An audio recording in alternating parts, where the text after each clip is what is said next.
Let's talk drop passes. Push play. You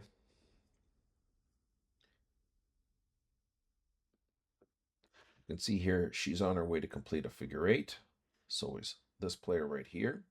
And in this particular instance, this player is a little bit further ahead up ice compared to this player. So the decision as to whether there should be a drop pass or forward pass can easily be made. Who's ahead of who? If the puck carrier is ahead of the receiving player, then it should be a drop pass. And if the puck carrier is slightly behind the receiving player, then it should be a forward type pass. Okay. Now let's push play and figure out where we should be dropping this puck. So what I usually say is it's important to determine a few factors. Okay. One, what is the path of this player? It's sort of like this. Then for the drop should be in the vicinity of this path line. But if you want to go into even greater detail, is this player a lefty or is this player a righty? Okay. Let's assume for argument's sake that she's a righty.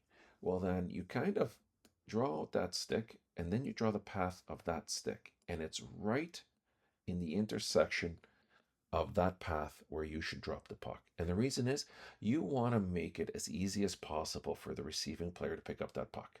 Too many times the drop pass is late, the drop pass is early, and there's different reasons why both of those are not good, but also it's not in line with the player's path and the player has to adjust.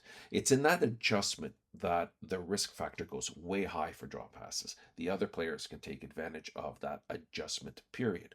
So you want that player to come screaming through as fast as she can, and all she really has to do is drag her stick and pick up the puck. So that means a couple of things. One is as you come through, drop it right where you think the stick is going to be. Two, that puck has to have zero velocity at the point. You have to literally stop it with your stick. And the reason is if it has velocity and you drop it here, it will float into this space, which now means it's not where you intended it to be. So figure out the path of the player, figure out if they're right-handed or left-handed, figure out the path of that stick. So that means it's a little offset from the body. You drop it along that path and it has to have zero velocity. In this particular animation, I don't have sticks, so I am going to end up choosing the midpoint or the path of the body of the player, but I think you understand the details that I'm looking for. Okay, I'm going to push play. So you can see that puck had zero velocity when it's there, and the other player can maintain their full speed and just pick up the puck. Okay, so here we come around.